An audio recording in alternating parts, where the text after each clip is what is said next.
Hello दोस्तों। आज हम बात करने वाले हैं स्टॉक मार्केट से जुड़ी एक बहुत इम्पॉर्टेंट टॉपिक के बारे में, जिसके रिगार्डिंग बहुत से लोग जानना चाहते हैं, समझना चाहते हैं। तो हम बात करने वाले हैं प्रमोटर होल्डिंग्स के बारे में। स्टॉक मार्केट में जब भी प्रमोटर्स अपनी होल्डिंग कम करते हैं, तो रिटेल इन्वेस्टर्स के माइंड में सबसे पहले एक सवाल आता है कि क्या कंपनी में कोई प्रॉब्लम चल रही है या कंपनी की फ्यूचर ग्रोथ सही नहीं होने वाली है। आखिर प्रमोटर्स अपना स्टेक सेल क्यों कर रहे हैं। दोस्तों, आज की वीडियो में डिटेल से समझने की कोशिश करेंगे। प्रमोटर्स क्या होते हैं, प्रमोटर होल्डिंग कम होने का एक्चुअल मतलब क्या होता है, किन कंपनीज में हाल ही में प्रमोटर्स ने अपनी हिस्सेदारी कम की है और इन्वेस्टर्स को कैसे एनालाइज करना चाहिए। तो चलिए बिना टाइम वेस्ट किए स्टार्ट करते हैं। सबसे पहले हम बेसिक समझते हैं, प्रमोटर क्या होते हैं। प्रमोटर वो लोग या ग्रुप होते हैं जो कंपनी के फाउंडर या मेजर डिसीजन मेकर्स होते हैं, जिनके पास कंपनी की अच्छी खासी हिस्सेदारी होती है। हम एक छोटा सा एग्जांपल लेके समझते हैं। एक बहुत पॉपुलर कंपनी विप्रो का एग्जांपल लेके समझते हैं। तो चलिए, आप यहाँ पे देख सकते हैं कि विप्रो का प्रमोटर होल्डिंग परसेंटेज जो अभी है वो 72.62% है। अगर हम इसे राउंड फिगर में ही मान के चले तो ये 72% प्रमोटर्स के पास अभी है।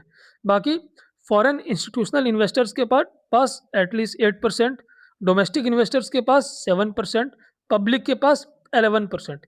इसका मतलब क्या है? इसका मतलब है कि जो मेजर स्टेक है वो कंपनी के फाउंडर या जो डिसीजन मेकर्स हैं उनके पास है 72%। तो ये हो गए कंपनी के प्रमोटर्स। तो चलिए, अब हम बात करते हैं कि प्रमोटर अपनी होल्डिंग्स क्यों कम करते हैं। सबसे इम्पोर्टेंट बात है ये, प्रमोटर्स अपनी होल्डिंग कई रीजन से कम करते हैं। हम कुछ एग्जांपल्स के साथ प्रमोटर होल्डिंग्स कम होने के रीजंस को समझते हैं, ताकि आप फ्यूचर में कहीं भी हो या कहीं सुने या कहीं देखें कि प्रमोटर होल्डिंग कम हो रही है, तो आपको एटलीस्ट कुछ आइडिया हो। प्रमोटर होल्डिंग्स कम होने के रीजन को समझने के लिए हमें सबसे पहले ये समझना होगा कि किन किन रीजन से प्रमोटर अपनी होल्डिंग को कम करते हैं। तो जो पहला रीजन है वो है फंड रेजिंग।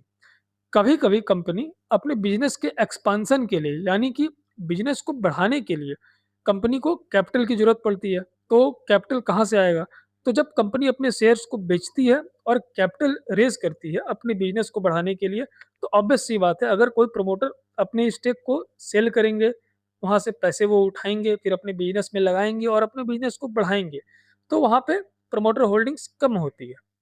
अब हम बात करते हैं सेकेंड रीजन की, वो है डेट रिडक्शन। प्रमोटर कंपनी के गिरवी रखे शेयर्स या कंपनी के ऊपर जो कर्ज है उस कर्ज को कम करने के लिए या गिरवी रखे शेयर्स को छुड़ाने के लिए अपनी कंपनी के स्टेक को सेल करते हैं। तो वहां पे भी प्रमोटर होल्डिंग्स कम होती है। अब हम बात करते हैं थर्ड रीजन की, वो है रेगुलेटरी कंप्लायंस।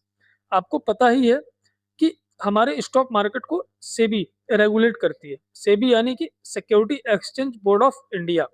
सेबी के नियम के अनुसार ही सारी कंपनियां काम करती हैं।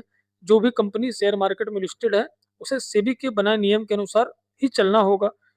तो सेबी का जो नियम है वो ये बोलता है कि अगर कोई भी कंपनी मार्केट में शेयर बाजार में लिस्ट होती है, तो 3 साल के अंदर अंदर उसे अपनी जो प्रमोटर्स की होल्डिंग है उसे 75% से या 75% तक कम करना होगा। यानी कि उस कंपनी की जो शेयर्स हैं उसे शेयर्स के 25% भाग को पब्लिक के बीच इशू करना होगा। तो इस कारण से भी प्रमोटर होल्डिंग कम करते हैं। मान के चलिए कि आज कोई एक नई कंपनी मार्केट में लिस्ट हुई, अब उसकी शेयर होल्डिंग परसेंटेज 100% है। तो सेबी क्या बोलती है? सेबी का कहना है कि 3 साल के अंदर अब अपनी प्रमोटर होल्डिंग को 100% से घटाकर एटलीस्ट 75% कर लो। तो 3 साल के अंदर कंपनी को 25% अपने शेयर को मार्केट में डाइल्यूट करने पड़ते हैं। तो इस वजह से भी प्रमोटर होल्डिंग्स कम होती है। लेकिन यहाँ पे एक इम्पॉर्टेंट पॉइंट भी है। हमें एनालिसिस करते समय ये तो ध्यान रखना है कि शेयर होल्डिंग्स कम हो रही है प्रमोटर की, लेकिन हमें ये भी ध्यान रखना है कि अगर प्रमोटर्स अपना स्टेक सेल कर रहे हैं तो उन्हें खरीद कौन रहा है। अगर फॉरेन इंस्टीट्यूशनल इन्वेस्टर्स खरीद रहे हैं तो अच्छी बात है, डोमेस्टिक इंस्टीट्यूशनल इन्वेस्टर्स भी खरीद रहे हैं तो भी अच्छी बात है। अब अगर प्रमोटर के सारे स्टेक सिर्फ पब्लिक ही खरीद रही है, तो फिर यहाँ पे थोड़ी सी और ज़्यादा रिसर्च करने की ज़रूरत है। क्यों? क्योंकि जो इंस्टीट्यूशनल इन्वेस्टर्स है जब वो अपना पैसा लगाते हैं तो वो प्रॉपर रिसर्च और कंपनी के मैनेजमेंट से डिसीजन लेने के बाद या बात करने के बाद अपना पैसा इन्वेस्ट करते हैं। तो अगर उनका भी पैसा इन्वेस्टेड हो और ना किसी भी कंपनी में, तो थोड़े एक रिटेल इन्वेस्टर्स के लिए अच्छी बात है।